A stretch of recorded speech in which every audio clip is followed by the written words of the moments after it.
Welcome back to the Power Breakfast Show, and now we are in the news review segment. We have the dailies, the Daily Nation and the Standard this morning, and of course, like I alluded to earlier on in my panel this morning, to help us put into perspective what's making headlines, Dr. Pamela Odhiambo, woman rep, Migori County. They like being called County Member of Parliament, although it's not legal, yeah?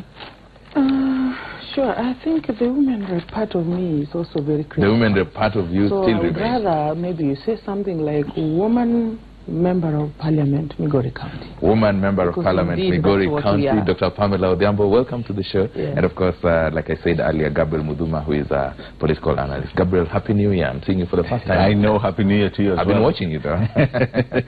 The Standard. Conned man kills wife and his 3 children. Quite a sad story that also making headlines on the Daily Nation now. Murder most foul. This is one of them. Shock as man swindled out of cash makes his wife and children pay for it with their lives before killing himself. Apparently this gentleman, according to the Standard on page 4, where the story continues in depth. 2 weeks ago, Patrick Nderitu was depressed and troubled, according to relatives.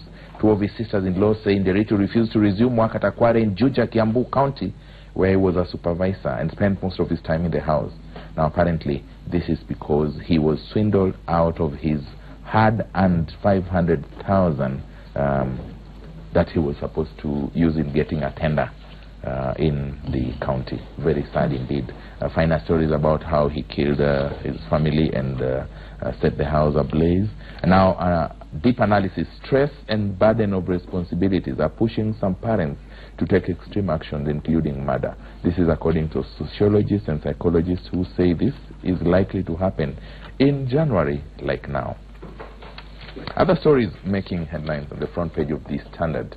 Now, 46 NASA MPs pledge loyalty to Raila and Kalonzo.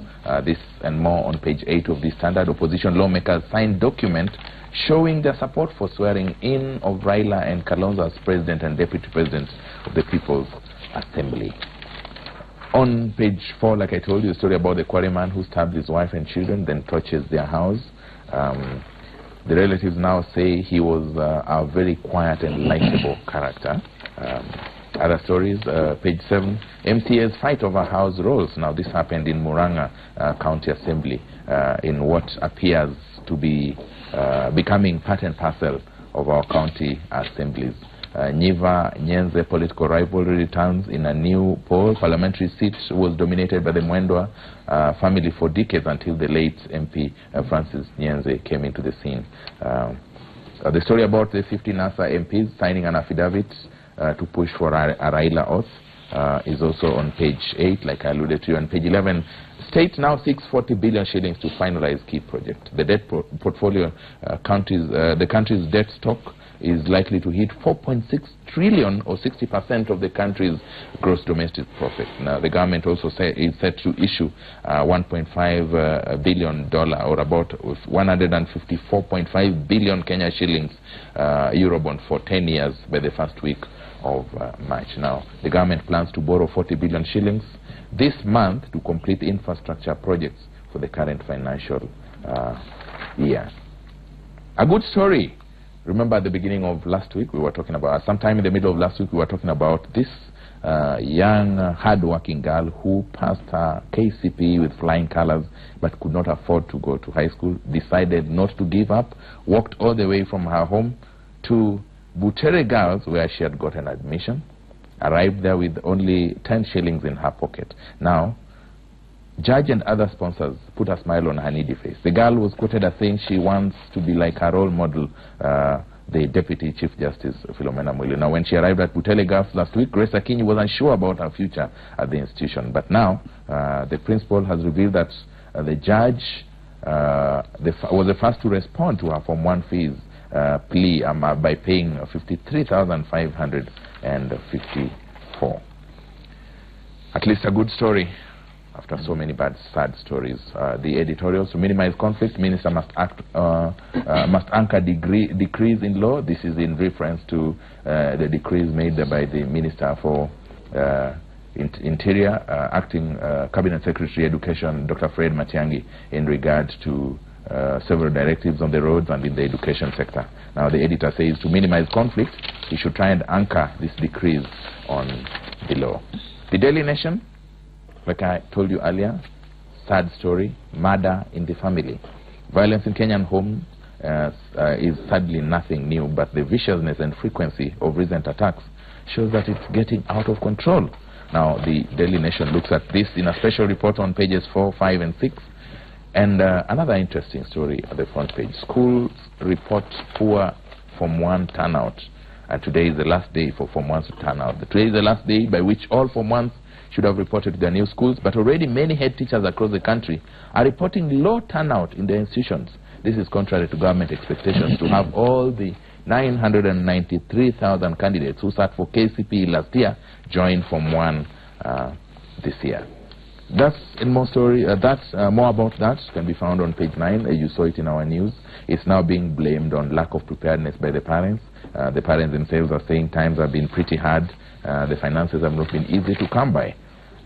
Page 4 and 5, murder in the family.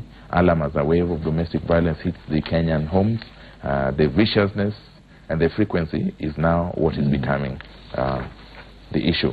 The story continues on page 6, where there is a report about most young couples not able to face challenges, and this is one of the reasons why we have such cases. This is according to counselors who believe that these cases are due to inability by young families to handle marital and parenting challenges, and now they want the government, in collaboration with stakeholders, to create programs to empower families. Raila leads NASA chiefs in talks on Oath. That is on page 8 of the Daily Nation. Page 9 has a story about extended Form 1 admission day coming to a close today.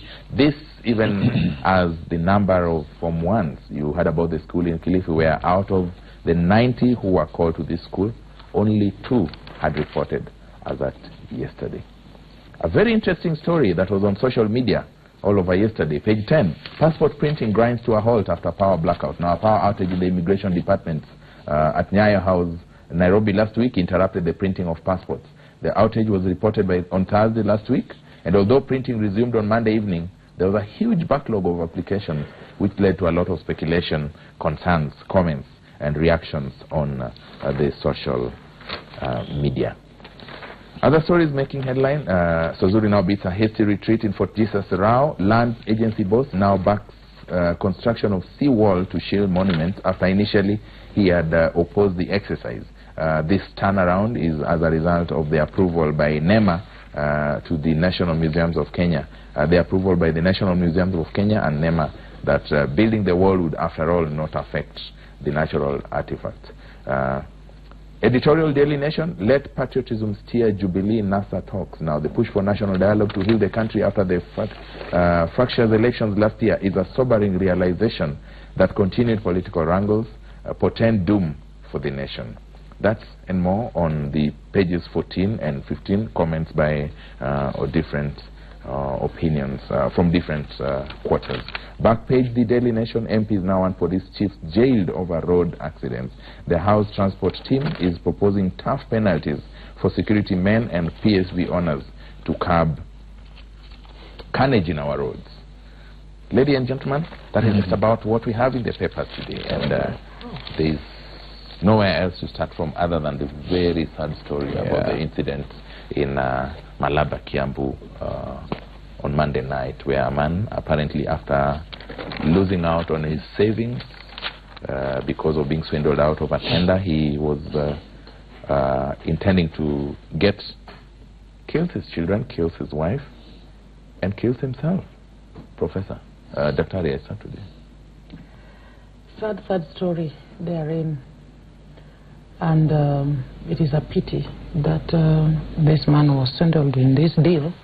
However, I really don't think the most rational action would be killing the wife, the children, and himself, because these people might have really not been part of the deal.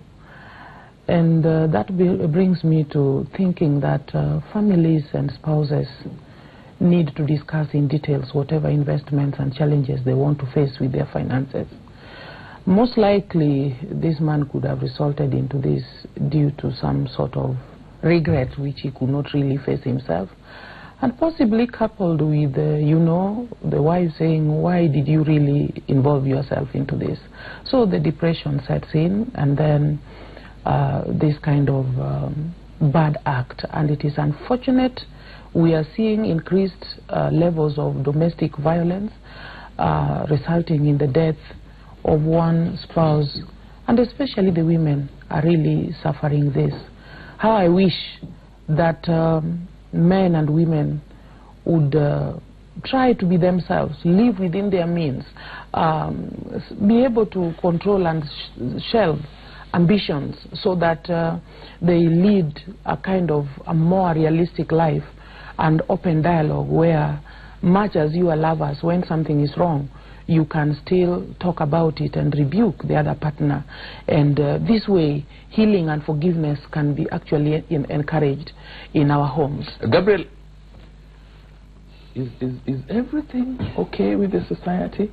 Because although Daktari is alluding to the fact that it could be lifestyle and everything and ambitions, I remember in the news, in our newsroom, we had an incident where a teacher, a primary school head teacher, actually committed suicide because his mother refused to let him have one of the smaller relatives to go and take care of her child. Well, I think why are we so intolerant as a society? And I think that's a good word to use. You know, the amount of, I think the level of tolerance is I think what we should be discussing. There's something, you know, I'm not a master in this, but I think there's something that triggers somebody to go to that extreme, and it could be triggered by anything. I mean, we've seen the high cases of suicide, like you're talking about, people losing even in bets. You know, you've heard about, you know, students who lose on SportPesa or any other betting games, you know, and they resort, you know, when they've lost money, they resorted to committing suicide. I mean, if you look at the case of Patrick Nderito, this is somebody who was swindled by friends, former classmates, as you speak.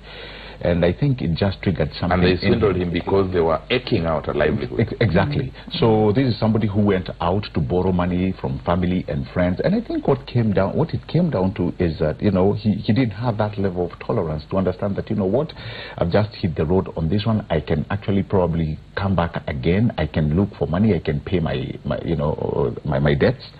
I think that element of tolerance is that, you know, which was lacking. But I think also, in our society, it's become like the only way out. So what are we missing? Is it the fact that we are missing people who can come out and counsel society? Are we missing people who can come and at least gear up society, you know, and be able to, you know, talk to this society of ours? I think, you know, when you look at somebody, you know, taking not only their lives, but that of, you know, the entire family, I mean, you're just destroying an entire generation. What do we talk about that? It could be, that decision could be influenced by what they see in the society.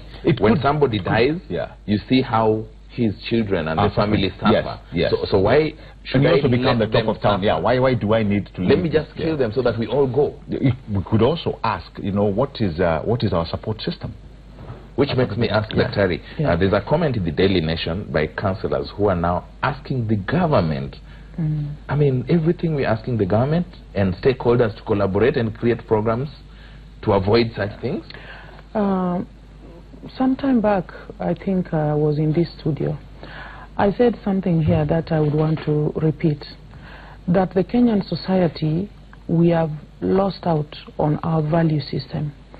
I think with the so-called development, new knowledge, civilization and all this, we decided to abandon certain values and norms that governed our society, like this concept of belonging, where the family was not just a small single unit doing everything on their own, but connected dots of people that would shape this and that and speak into people's lives.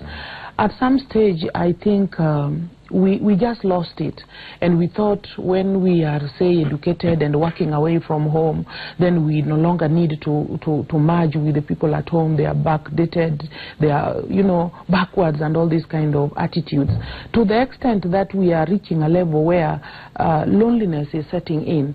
Somebody has a small problem, but they think the problem is so big that nobody else has ever gone through it, and they don't want to listen to anything else. And then a bit of selfishness where I think somebody sees like it has to be this way, and if it is not this way, then I would rather die. And these are the issues. And so asking the government, the question is, who is the government? The government is all of us.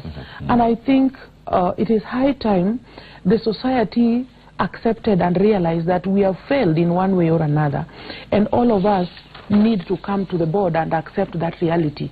Because when we go killing ourselves or killing others, it shows or points to a scenario where we are failing to accept what is real, and we don't just want to face it. So my take would be, the government can do so much. And when you are talking about counselors, that reminds me, even in our school settings, you know, we have a whole counseling department. And sometimes you wonder now, these counselors, from what angle do they approach? And you know, sometimes, brother, if you came to me, I'm a counselor, and sometimes I don't have the genuine, detailed background of your surrounding, how you grew up, how you came up. And most of the cases, very few people will be ready to intimate a lot of information about themselves. And so maybe the advice I'm giving you is not really tackling your problem. And that's why, yes, and that's why I think the family, beginning with the unit and then the wider family, need to come to the rescue of people. And especially the churches, I think that is also questioning the true spiritual status of our people. Because, again, a lot is said. The church speaks to people about their values, about their character, about their ability to withstand pressure, endurance, perseverance, and all these things.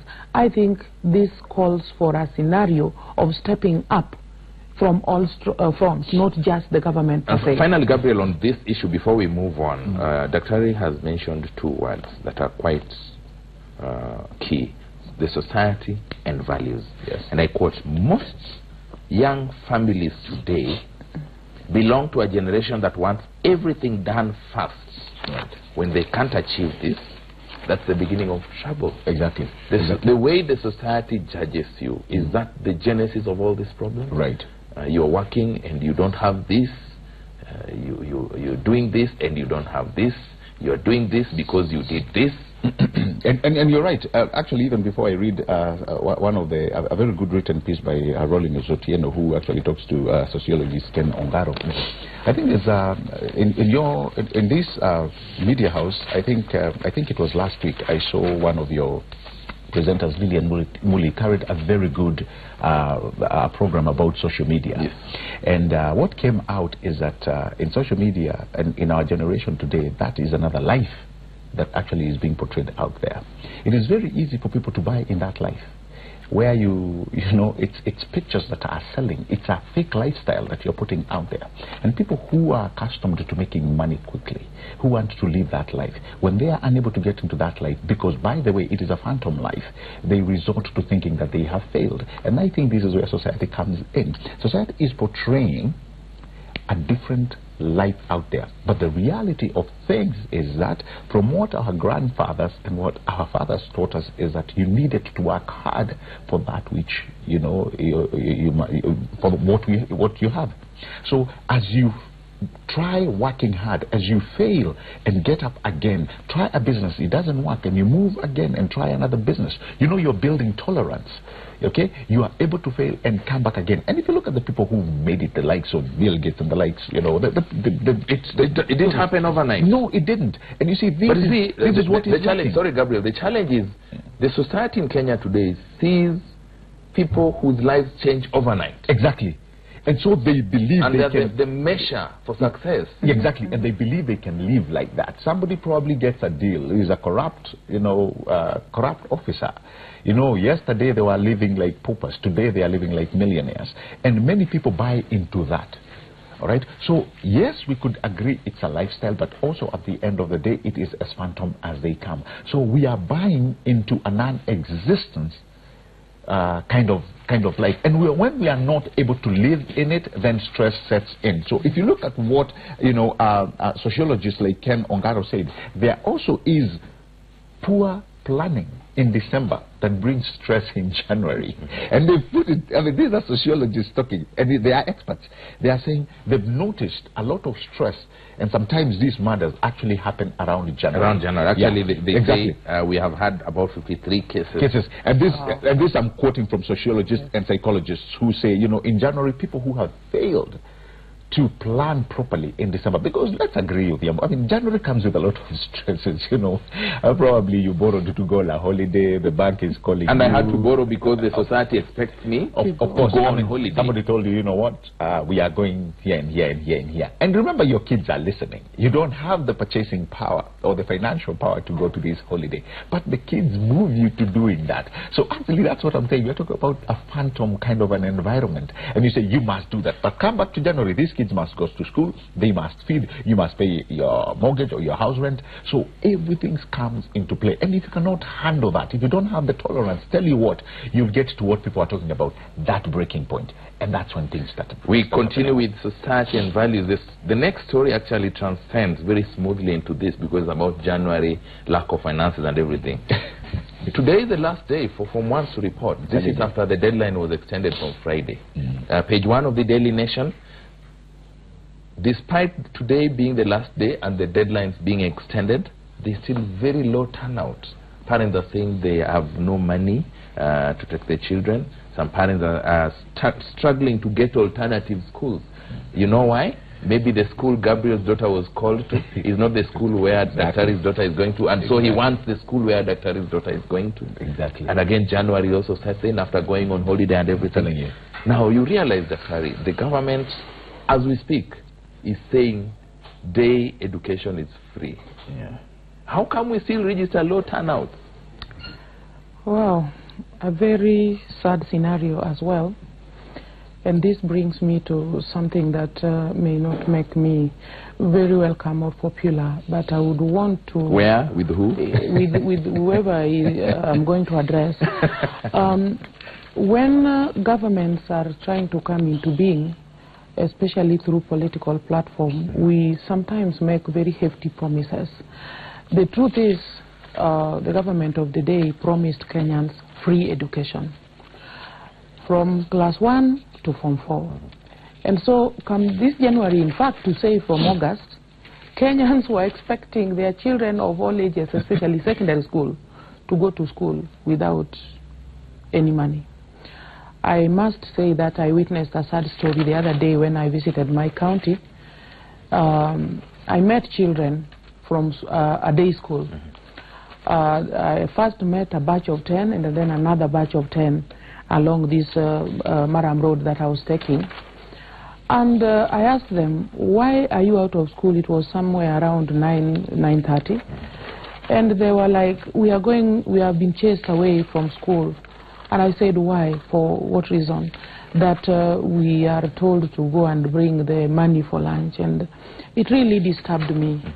And I had to possibly try to look for a solution for these kids. But the question is, when we open our mouths and say this thing is free, I wish that level of freedom should actually be articulated well and made sure that it is also understood by the largest majority.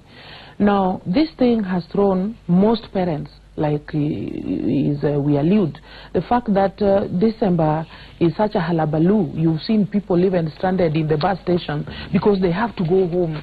25th must find them home, and there is a lot of quagmire in the country. And this brings us back to the value system. Must we do certain things because everybody else is doing it, or should we do it when actually we can? And so there is that confusion. One, most of the parents, and especially those who are down there, they thought the promise of freedom was actually absolute, and only to realize that despite the fact that they will not be required to pay for the tuition fee in day school, there are these other payments which seem to have not been explained to them in good time. And so that contributes. And then the truth is, many people spent whatever they earned within that December, and now there is no money. And we are planning, yes, like Gabriel. Yes, and even with those who are called to boarding, even national schools, you know, they imagined that it would not be or priority that they have to pay that 53 or 40. There's some figure there that must be paid. And many people have been dismayed, and therefore the low turnout. So what it has meant, most of the kids, especially those that come from poor families, they have not been able to go to their dream schools, even if they had the marks. And so telling them to report to an alternative school is also another thing that is taking a heavy toll on the children and the parents. A school that the society thinks does not do well. Yes, something like that. So it is again a call that we need to be realistic in as far as much we want to please certain audiences here and there. I think the reality of the situation in Kenya I'll come back to you because majority of us are not able. Also promised free education. Actually, they are also supposed to start in September. Were they to be in office in August? But Gabriel, your take on this, the low turnout despite the government championing free secondary education? Well, let's start by the day by the day schools, which actually it's absolutely free when you come to tuition. But I think I still insist, when it comes to education, yes, it's absolutely free. Exactly. But we are looking at tuition. I talked about tuition. There are other smaller things that you look into that a parent will cough. And this has been there since the beginning, as far as I can remember. Things like caution money, which I believe you paid, and probably yours they didn't return your money. Caution. Oh, they returned that money? Yeah, are you sure they returned your caution fee? Mine they didn't return. I broke a few delicious here and there. But you see, there are some of the few things that parents must pay. Albeit the fact that tuition will be free. Look at the books. You have schools now that are getting free books, which has come into play. So let us not really push down what the government has tried. No. Dr.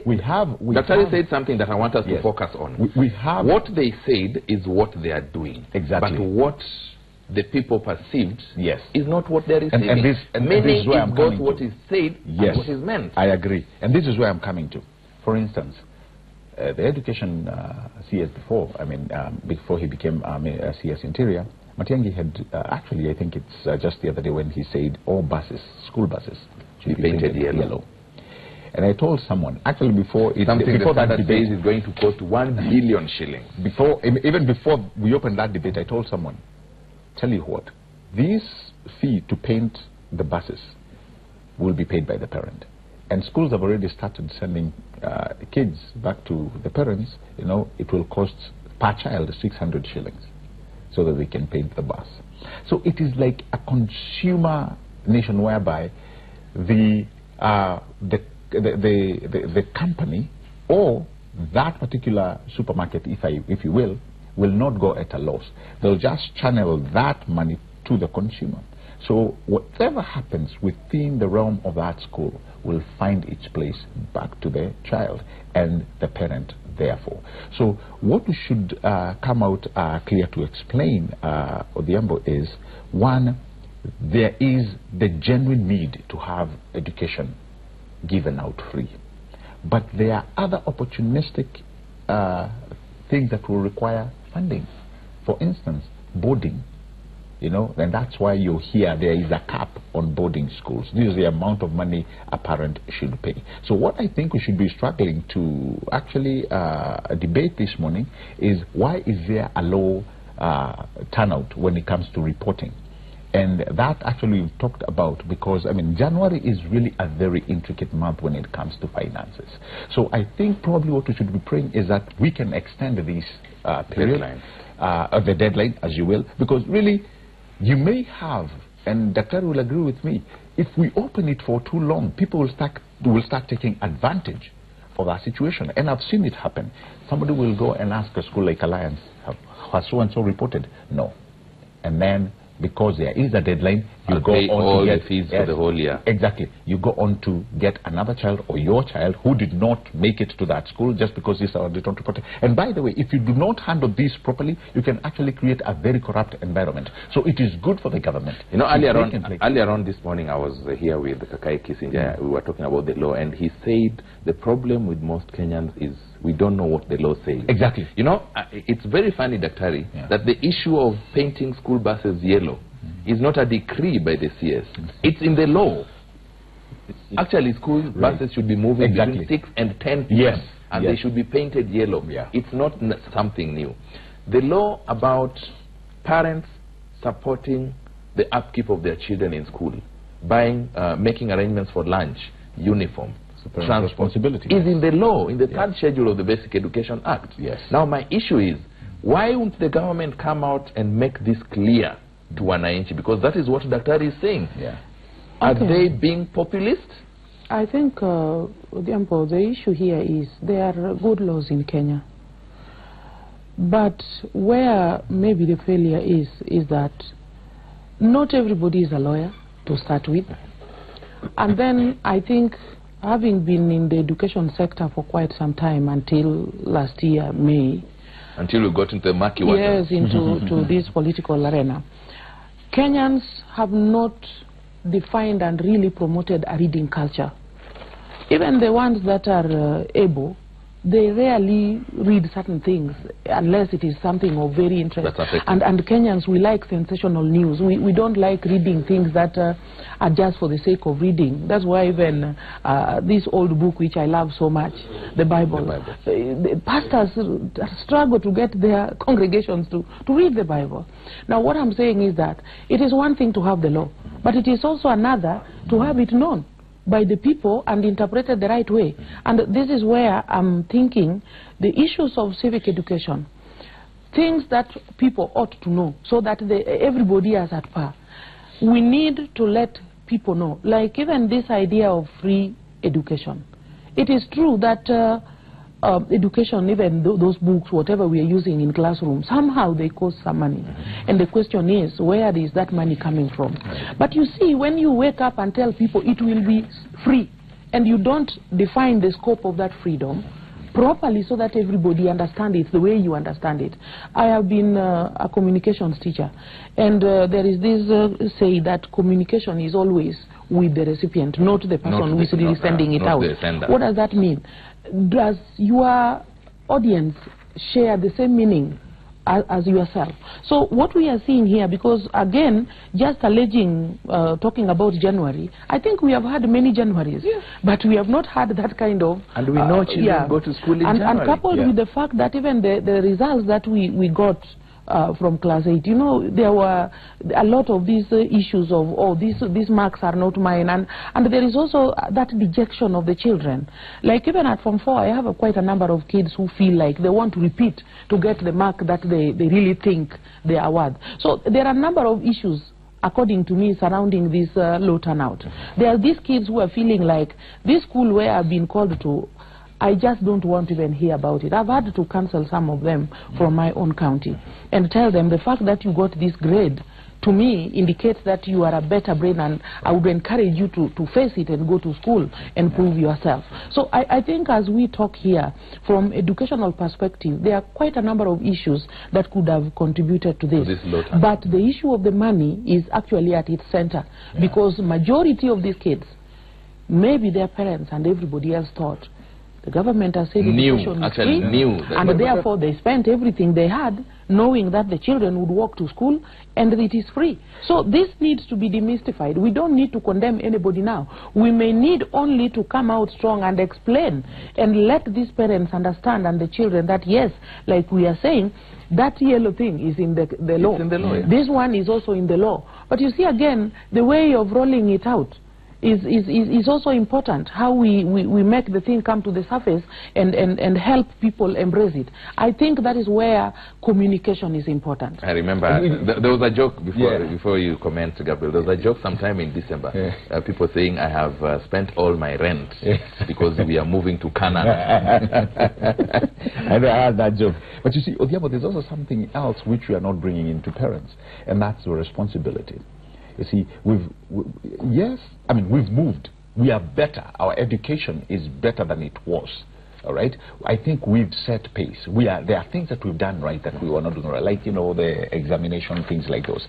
There is this element of, you know, the parent taking the mantle to understand. For instance, when you talk about free education, what is free. That is a responsibility of a parent. What is free to understand. And the minister can come, you know, the education ministry, the school can come and actually define, you know, that which is free. But the parent also has a responsibility to know, what do I need to pay? That is the responsibility of the parent. For instance, exactly. For instance, when you look at this case which you are reading about this beautiful girl from, the girl Akinyi, who was called to Butere. Akinyi just showed up to school just as is, no uniform, no nothing, you know, and she had trekked, from what we are told, you know, the way from Busia. Yeah. And what did the headmaster do? The headmaster looked at this child and said, I cannot send this child home. And that's why you saw Philomena Mwilu coming in. Many other people came in to ensure that this girl, school responsibilities were taken care of. Where is the parent in all this? Okay, and this is what I'm talking about. It should be, there should be an element of responsibility where you go a step further to inquire. If this and this is free, what is my role? What do I need to pay? Okay, so parents have a huge part to also play in this. You cannot just put your child in a bus and say, you know, see you. There are so many things. I mean, in boarding school, who's doing the shopping? I believe it's the parents. In the words of former President Mwai Kibaki, yes, the government did not give birth to that child. I paraphrase, actually, it was very nasty in Kiswahili. We have a responsibility. I remember when parents were ranting at the government when we were starting the free primary. And just to wrap it up, yes, the parents should take that responsibility. And that's why I'm saying the communication should be that explicit from the very word go. You know, let's be realistic. That is the point of convergence. We are talking about Akinyi, and if you read the testimony well, Akinyi was saying at the moment when she decided to leave home, the mother, whom I believe is not even a scholar like Akinyi, had only 10 shillings in her pocket, you know. Exactly. And so the concept of poverty, the concept of lack of knowledge, the concept of lack of understanding cannot be rubbed away. We have a duty as leaders and responsibility as whoever is making these decisions to educate our people at their level so that we are all at the same understanding. You know what? I think we had this problem during the elections when we were preparing for elections, and I keep rubbing it in. We have very good ideas, we have very good strategies, but we don't seem to communicate very well to the consumers of these ideas and strategies. Probably that's where we need to start from. Now, moving on quickly, 46 NASA MPs pledge loyalty to Raila Odinga and Kalonzo Musyoka. They support the swearing in of the two as the people's president and deputy president respectively. This is on page 8 of the Standard, where apparently now organizers say the move is aimed at weeding out those who are not committed to the opposition's cause. How does this pan out? Gabriel, is this the snare to catch the moles? Well, I don't think so, but you know, now it's come so personal. I think it's come to almost everybody. If you are with us, raise up your hand. You're either with us or you're not. Exactly. And seeing from the meeting that happened yesterday in Karen, you know, with the NASA principals, you know, they came out, they could not agree. And I think what is coming... Or so we are told. Yeah. Because they've not said anything. Exactly. But if they had agreed, as is known, they could have been, we should have seen a press conference. Those press conferences, you know, I think they've just, you know, dwindled, they've disappeared. But having said that, I think there's this issue of where now legislators and people who are supporting this cause of swearing in, like you've said, are told to, you know, to bring it down to where they stand. Do you stand with this or don't you stand with this? But I think what we may see, Odhiambo, and this is just in my own view, I think there are some who have just called it a day. Actually, you know, the team is calling himself Tangaza Msimamo team. There you go. There you go. I had not read that one, but I can tell you that's what it has come down to. You saw somebody like the Kisii legislator, is it Onyoka, who said, you know what, we are past this. I recognize the president. I need to move on. And I think what it will come down to is people willing to support these calls, this swearing in. And if they are, what are they calling for? Yes, they could be the swearing in of the people's, the leader of People's Assembly, but that's not it. The president of the People's Assembly, that's what they're calling. Yeah. I think what must come to play, and this is not with people supporting, this is not the MPs saying, no. I think this is, you know, done and dusted. I think it comes down to the principles and to Raila himself, who wants to be sworn in as the leader, what it must come down to is, what next after swearing in? Raila must answer and satisfy that question. And the people who are surrounding him saying that, you know what, we will swear you in, you don't have an option. Those are just busy bodies. Those are just loudmouths. Because what must happen after that? What must you do thereafter? Where are the powers? And if you look at the 4 principles, if you swear Raila and Kalonzo Musyoka, what do you do to Wetangula and Musalia Mudavadi? What powers do they share? I think where we are right now, that is the game that is being played. And so it does not matter who says what or what says who. Dr. Ari, the question is, where do we go after the Tangaza Msimamo team? Have you appended your signature?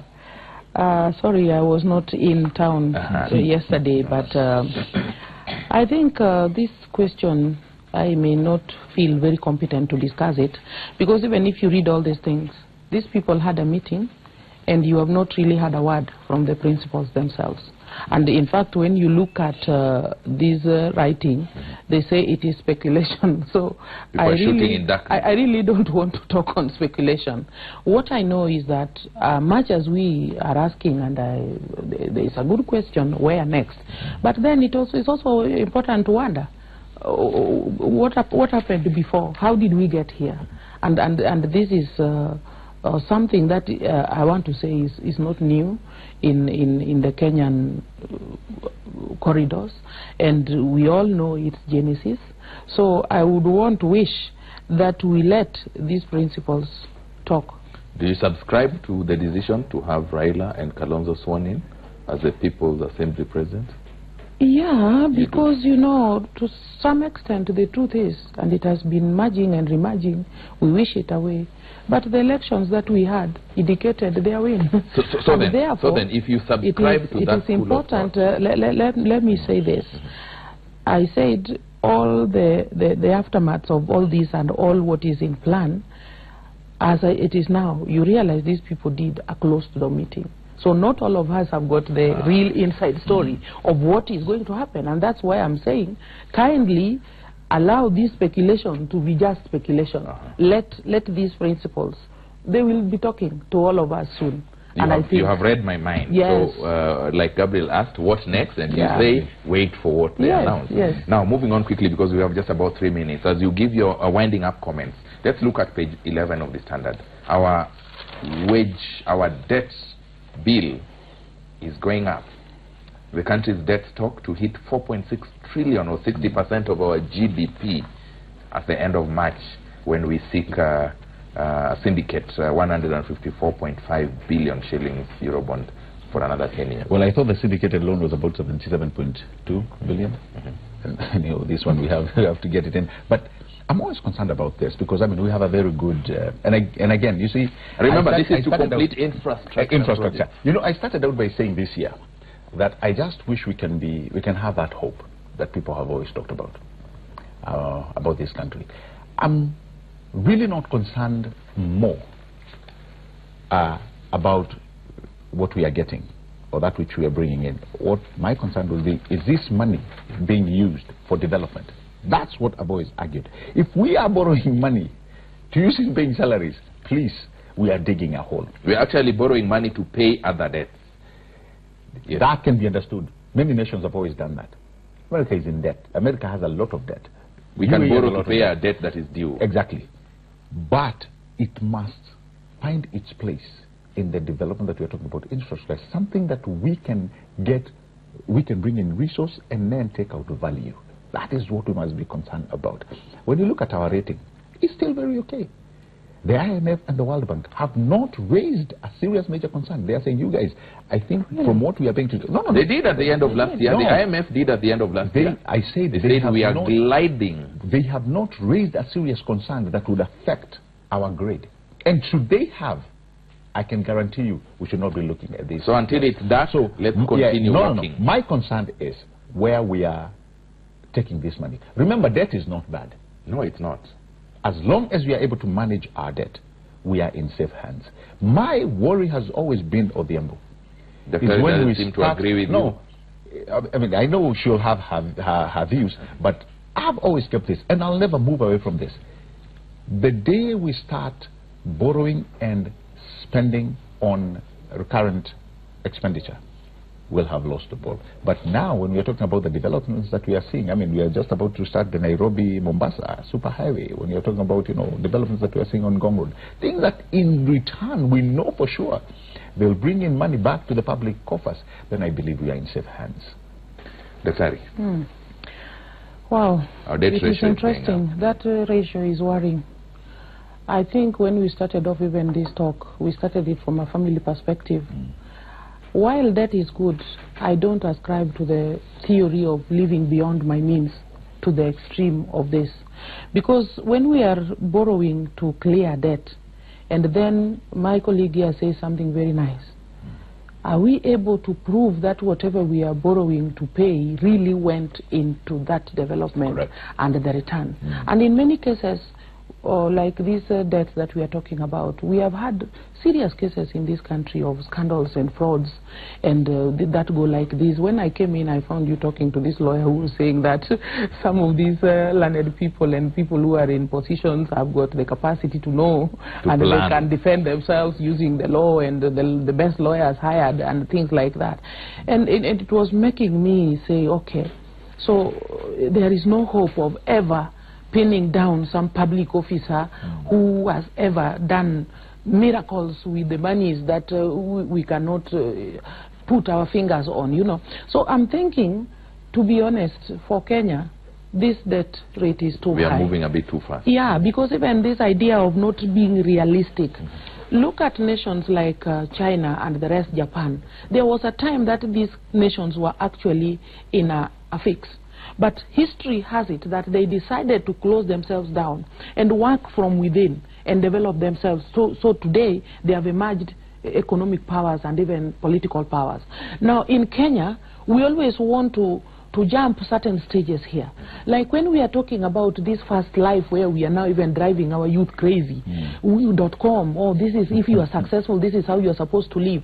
I wish there was a time when even the government would sit down and say, hey, our people, this is the reality of the matter. We cannot continue borrowing. We have to work hard and do this and grow our economy from within. I really don't believe that borrowing and continuing to borrow will solve our economic problem. The question anybody would ask is, in 1976, Kenya and Singapore were at par. Exactly. Did Singapore have to borrow so much, up to 60% of its GDP, to become a nation tiger? We've not reached 60%. We are about 52. I'm not saying that's not growing. The story here says at the end of March. Yes. At the end of March, we will have hit the 60% of our country's GDP. Because as of late you know, and I'm not saying we cannot get there.